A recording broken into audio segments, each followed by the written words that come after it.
want to talk to you about the attacks upon the Asians now. It seems to be around the country out of control.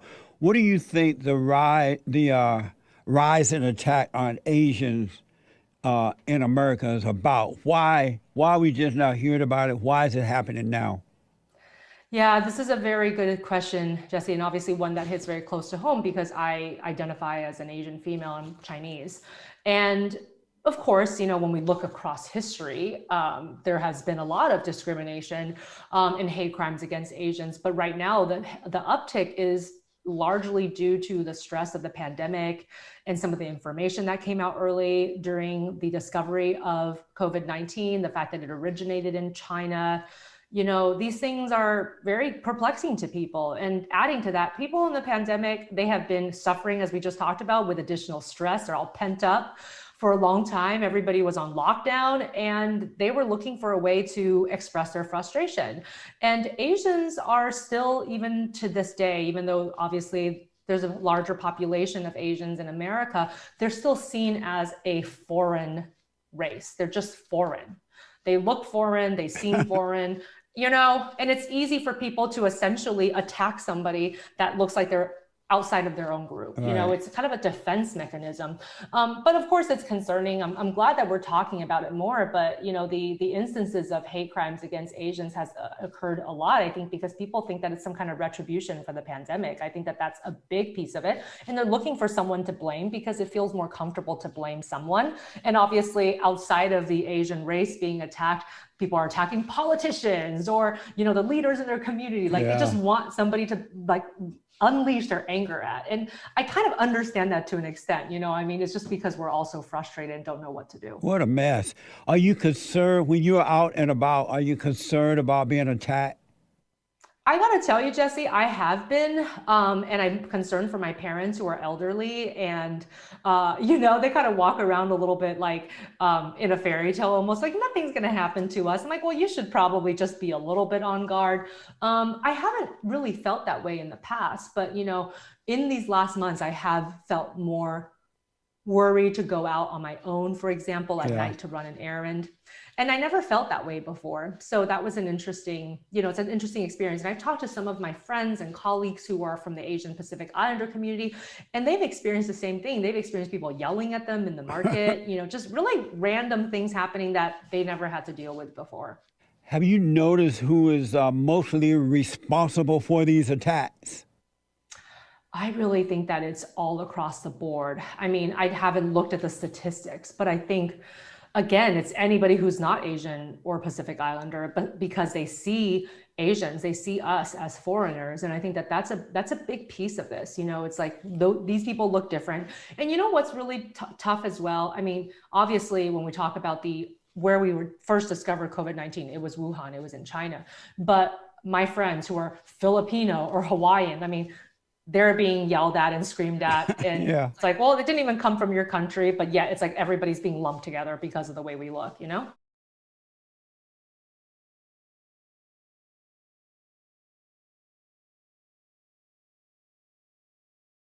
I notice in the media, they tend to blame it on white people, that it's white supremacists, right?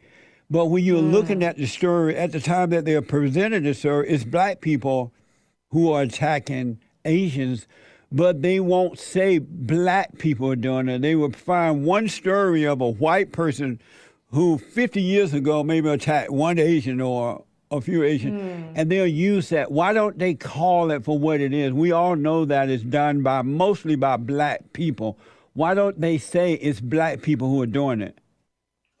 That's a really interesting question. And I think that speaks to more of all of the issues that I think we're having right now, Jesse, in the media. Like, people don't trust the media to give us the information straight anymore.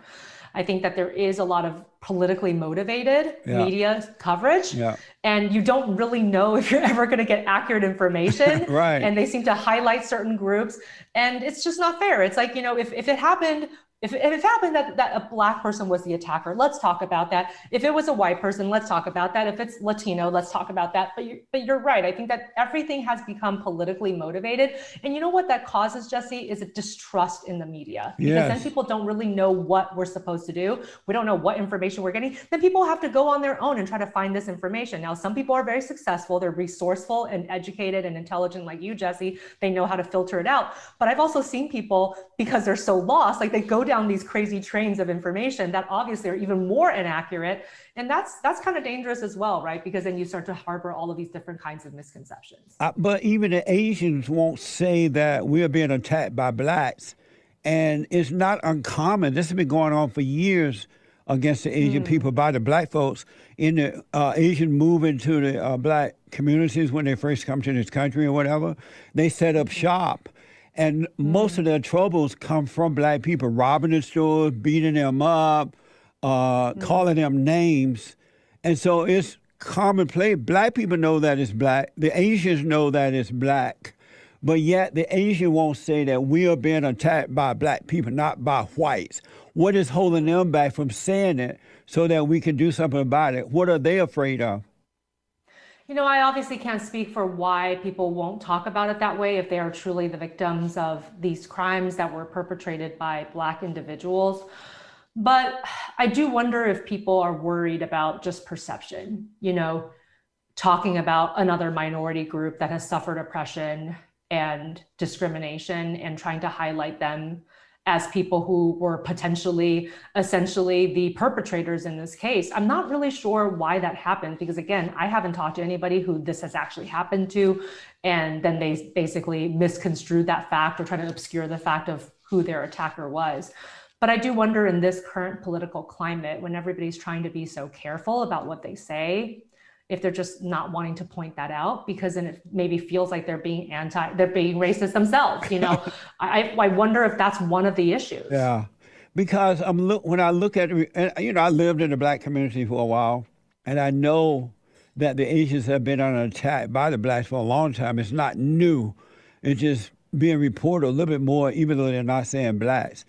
And I don't know how they're going to solve the problem if they don't call out who is doing this. Because what they're doing is giving Blacks permission to do it even more so by not pointing it out. Is it easier to falsely accuse whites than it is to tell the truth about what the Blacks are doing? You know, I think that given everything that has happened, especially in these past months, with the highlighting of movements like Black Lives Matter, you know, and really pointing out, obviously, the social ills that do occur on that front, I think that people are having a tougher time really managing what it really means to be culturally inclusive. You know, I've had some of these conversations with my colleagues. Yeah. And I've talked to a couple of my white colleagues, and, you know, they are trying, I would say that my white colleagues, ones I've talked to, they're trying their best, right, in these conversations. But they have told me, I know it sounds, I don't even feel like I can say this because it sounds bad, it sounds racist, but like when I'm having these conversations with minority groups, sometimes I feel like I can't talk because if I say anything, then it means that I'm not giving them a voice, or maybe I'm misinterpreting something, but I still want to be involved. So I think that there's some really well-intentioned white Americans who are trying to do their best, and they feel like they don't have a voice at this moment during this discussion because they feel like anything they say could be seen as an attack. But I want everybody to try to be honest, right? I mean, that's how we're going to move forward. That's right. But I can kind of understand what they were saying when they were telling this to me. But even when they were saying it, they were like so afraid to tell me, right? Because they were kind of afraid maybe of my reaction, like would I judge them? And I said, no, like that's how you feel. Like, let's talk about it, you know? But by not being honest about it, it causes the Blacks to attack them even more so, because when you show fear to the bully only get worse. And so there are more and more attacks are happening to the Asians and whites because the Black people see that they are afraid of them, so you're just bringing out the worst in them. Isn't it better to tell the truth about it so something will be done about it and this stuff will end?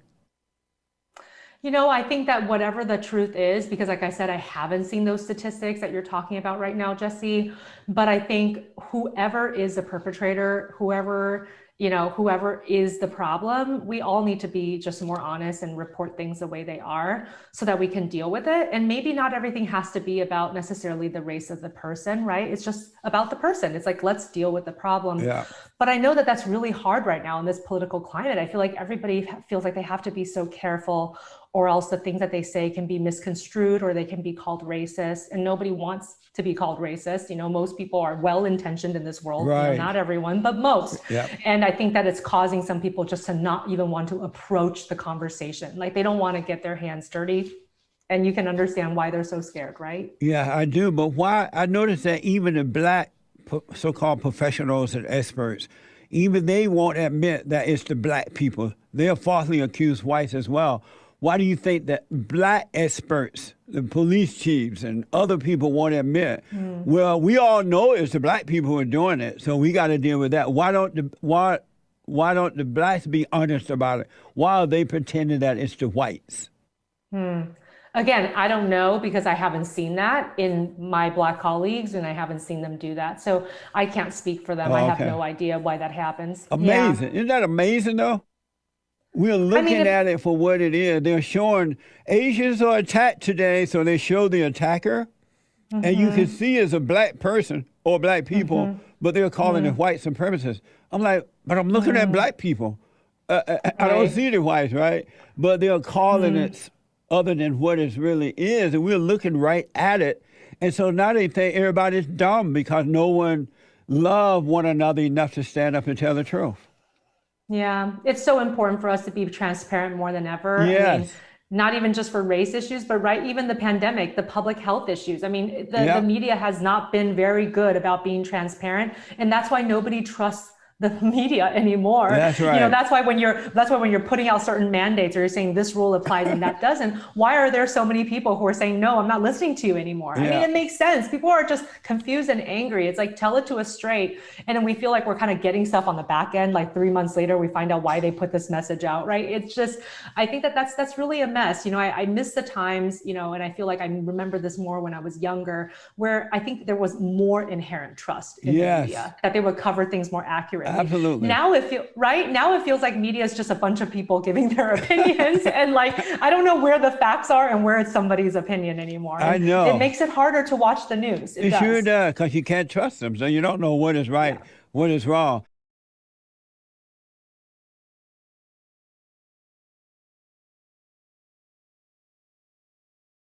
There is a group called Stop Asian Hate, and it's a campaign, and it sounds like Black Lives Matter group.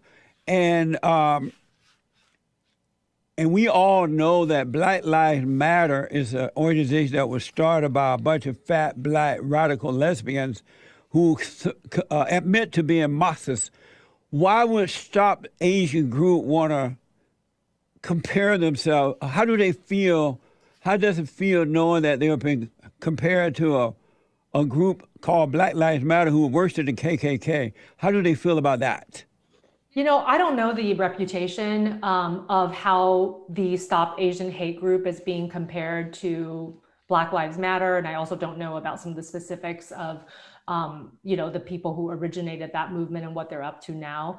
But I know that, for us, I mean, at least for me, speaking for myself, Stop Asian Hate is a resource where they're pointing out and trying to collect statistics on how much this happens. Right. And it's really the only organization that I know that is collecting those types of statistics. So I think in that way, it makes them different from any other organization. I'm not really that well versed in either one. And I think that with Stop Asian Hate, one of the platforms and one of the reasons for wanting to get out their message is just pointing out, hey, like this is happening and it's increasing. And I think that it's just a problem that, we have to look at. But at the same time, Jesse, we talked about this, right? It's not a problem that just started now. It's not a problem that just started in the pandemic. It's been going on for a long time. Certainly has been Asian hate like all throughout history. Yeah. So, yeah. Are you concerned that does it concern you that Asian activists are sounding like Black Lives Matter? I'm not familiar, again, with all of the different activists that are out there. The ones that I'm more familiar with, They're not really necessarily trying to compare themselves to Black Lives Matter. I think that they're trying to say, this is sort of, everybody's got their own experience. This is our experience. Most of the people that I'm acquainted with who are doing acts of activism in this area are really trying to get people more educated and trained up. So they're promoting things like bystander training programs, where it's like, if you see something happening, like, what do you do? Because a lot of people, they see it and they don't know what to do. I mean, sometimes they might film it, but nobody wants to intervene, because sometimes that might be right. It's like everybody wants to do viral justice, but if somebody's being killed, maybe you should do something else other than film it on your phone. That's right. So anyway, I think most of the activists I know are actually trying to promote those types of programs, and I think they're needed. Like, we need bystander intervention training. Like, how do I help somebody else with also staying safe myself, right? Like, if I'm walking down the street and I see somebody being attacked and it's just me and I'm just one woman, like, I think I would be scared to intervene if I didn't know the steps or like how to do it safely. Absolutely. Yeah. Were you surprised that America allowed this radical group, Black Lives Matter, to carry out an insurrection upon America, burn down buildings, kill people, rob and rape and steal and just be violent and nasty and evil and get away with it? Were you surprised that America allowed that to happen? Well, I can't really speak to that because I don't know for sure if those acts happened. And like I said, I wasn't following it to that level where I would see that and be able to confirm. Oh, you didn't see the burning and the destruction on the news reports? I don't know what you're speaking of, so I don't think I can speak to that comfortably. Oh, okay. So you didn't see any of the insurrection that Black Lives Matter committed upon the country during the summer and other part, when they were burning and stealing and robbing and killing all around the country? No, I don't think that I saw those being attributed specifically to Black Lives Matter. So, do you support defunding police? Well, I think that that's a personal question for a lot of people. I think that's an important question for a lot of people. I have friends who are part of the police force. Right. And I think that the answer is not to defund them. The answer is to educate them better and provide them resources. So, I think the vast majority of people try to do their best job. You have bad seeds in every part of the sector, no matter if it's police or any other job. And I think the most important thing is to understand that sometimes they're under-resourced, sometimes they don't have the education, and it's important to provide those resources where they're needed. My best friend works at a police jurisdiction, right. And she said that it was really hard for her to go to work every day and try to do her job of protecting the public, and basically be yelled at and screamed at and told that she wasn't doing her job, and she's so innocent. She's not even a police officer. She works at a police. She's a civilian. She's a civilian working at a police station, and she had essentially a lot of anger being hurled at her for trying to do her job. And her husband is a lieutenant. And they really had a very, very rough summer with everything. And I think that is so tough, Yeah, it's so unfortunate. These people get up and they go out and they try to protect the good people from the bad. And now they're being accused. And it's hard now to recruit police officers because of the way that they're being retreated.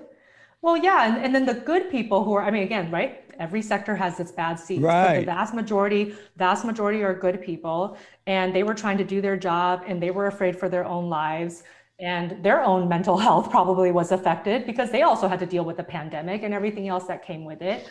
And so I think, again, so much of it is education and resources. I've talked to many police officers or former detectives, and they're just like, we just don't have all the resources. And sometimes we don't understand.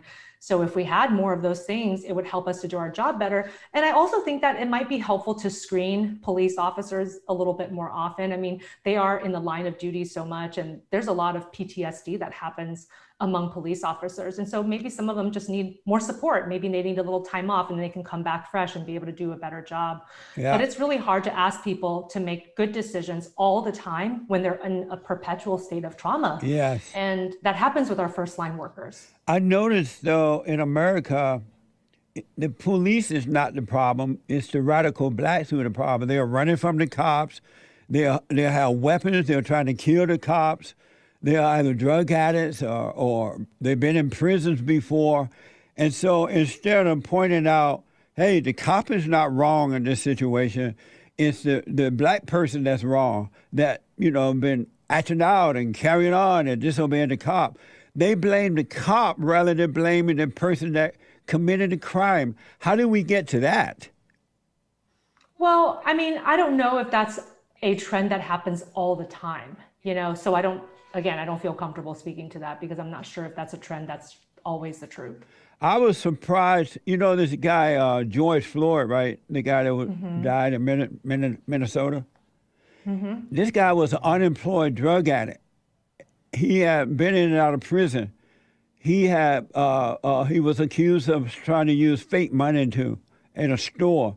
And yet they blamed the cop rather than George Floyd. And that's what started all this mess. I don't know what happened to America that the troublemaker become the innocent person become the villain, and the person that caused the problem become the victim. How did good become evil, evil become good? The cops are undecided of what's right, doing their job, but the guy that's causing all the problems is the one that is lifted up as a hero. How did that happen in America? Well, again, I don't really feel comfortable commenting on that issue.